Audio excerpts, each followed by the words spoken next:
여러분 안녕하십니까? 7월 19일 월요일 뉴스투데이 강원입니다. 수도권 4단계에 따른 풍선 효과로 강원도 동해안 시군을 중심으로 코로나19 확진자가 급증하자 거리두기 제한 방침이 논의되고 있습니다.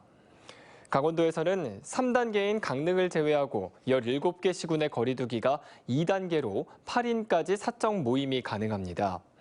강원도는 현재의 거리두기로는 폭발적으로 증가하는 감염 확산세를 차단할 수 없고 휴가철 초기에 확진자를 잡지 못하면 도 전역이 위험하다고 보고 사적 모임 제한을 포함한 다양한 대책을 강구하고 있습니다.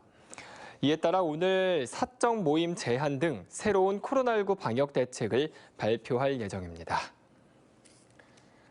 강원도교육청은 오늘부터 도내 모든 고등학교 교직원과 고3 학생 19,000여 명을 대상으로 코로나19 백신 접종을 시작한다고 밝혔습니다. 접종은 오늘부터 23일까지 5일 동안 춘천 봄내체육관과 원주 치학체육관, 강릉 실내 롤러스케이트장 등 18개 시군별로 마련된 접종센터에서 이뤄집니다. 초등학교와 중학교 교직원은 오는 28일 1차 접종을 시작해 다음 달 7일까지 2차 접종을 마칠 예정입니다. 코로나 확산에 도내 거리두기가 조정되고 첫 주말이 지나면서 도심 시내 중심 공원에는 술판이 벌어지고 쓰레기로 몸살을 앓았습니다.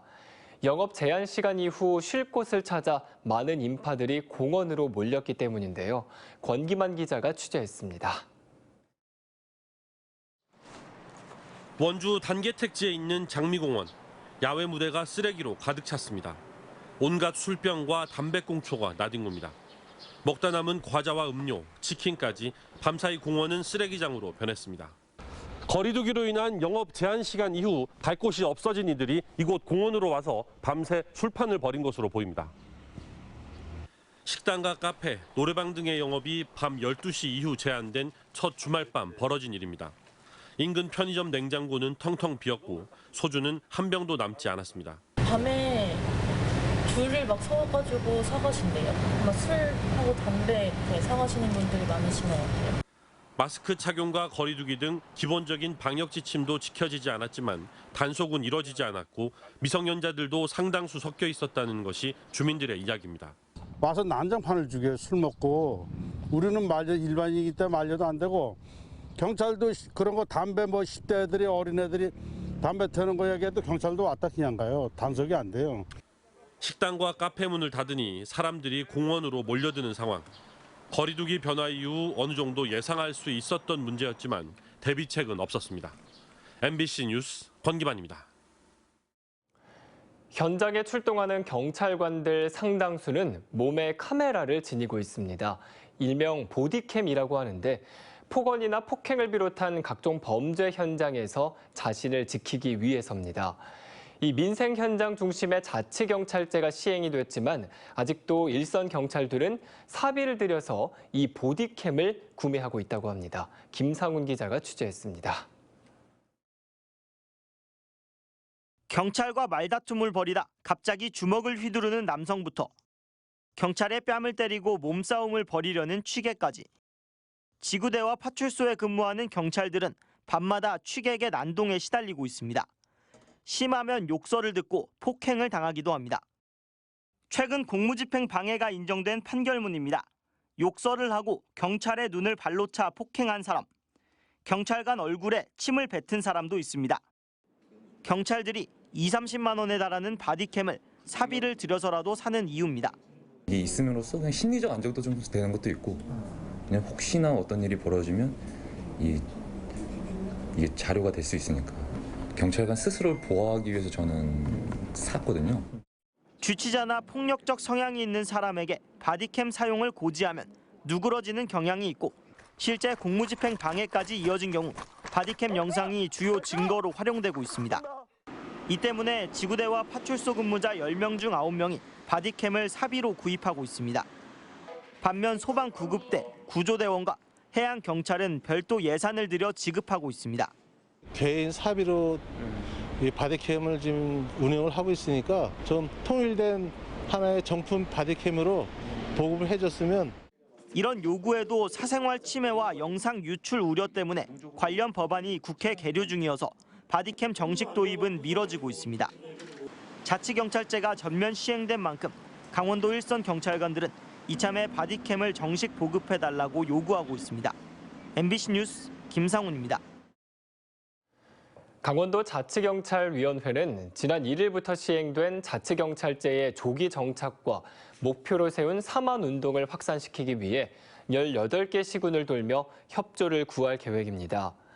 강원 자치경찰위는 오늘 춘천을 시작으로 18개 기초자치단체와 의회를 잇따라 방문해 자치경찰 사무를 설명하고 시군과의 협력 방안을 모색합니다.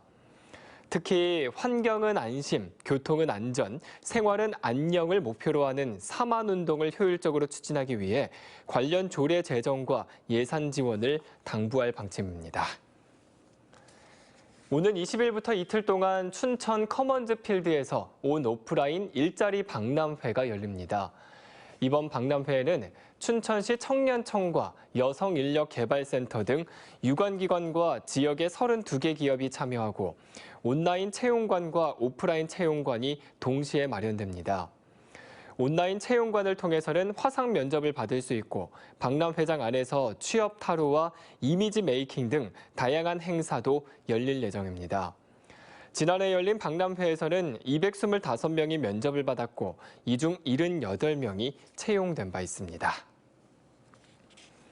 강원도는 오늘부터 오는 9월 30일까지를 반려견을 포함한 동물 등록 자진 신고 기간으로 운영합니다.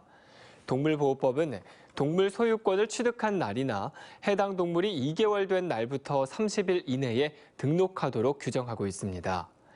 동물 등록은 가까운 시군청이나 동물 등록 대행자로 지정한 동물병원, 동물 판매업소 등을 방문해 신청할 수 있습니다.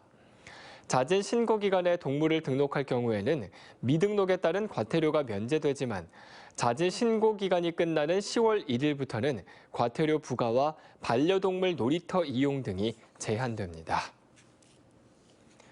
강원도는 강원FC 그리고 춘천시, 강릉시와 공동으로 축구 팬들과 함께하는 자원순환 캠페인을 벌입니다.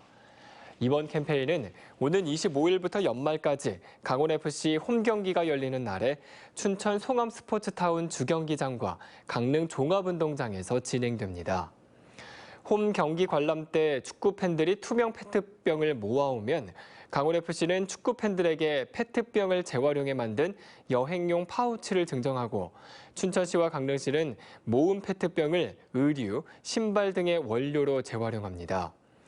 강원도는 작년 10월부터 올해 6월까지 500ml 페트병 1,400만 개, 220톤을 모아 의류와 가방 등의 원료로 공급한 바 있습니다.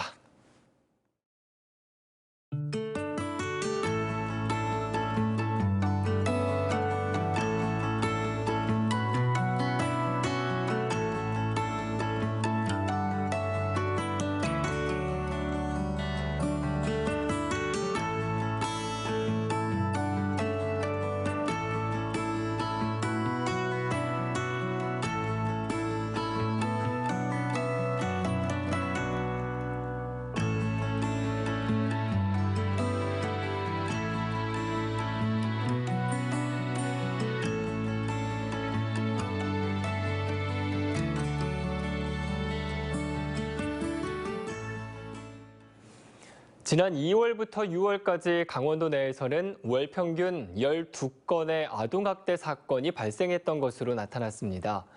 이은주 국회의원이 경찰청으로부터 받은 시도경찰청 아동학대 특별수사팀 운영 현황 자료에 따르면 2월부터 6월까지 도내에서는 모두 59건, 월 평균 12건의 아동학대 사건이 발생했습니다. 강원경찰청의 아동학대 특별수사팀 수사 인력은 6명으로 경찰관 1명당 10건의 아동학대 사건을 맡았는데 이는 전국 시도경찰청 가운데 수사관 1인당 담당 사건이 가장 적은 것으로 가장 많은 경기 남부경찰청의 1인당 47.6건의 5분의 1 수준입니다. 춘천시 보건소 선별진료소에 그늘막이 설치되는 등 코로나19 검사자들을 위한 폭염 대책이 마련됩니다. 춘천시는 검사 대기구역에 햇빛을 막아줄 그늘막과 텐트를 설치하고 야외 이동형 에어컨 석 대도 설치할 계획입니다.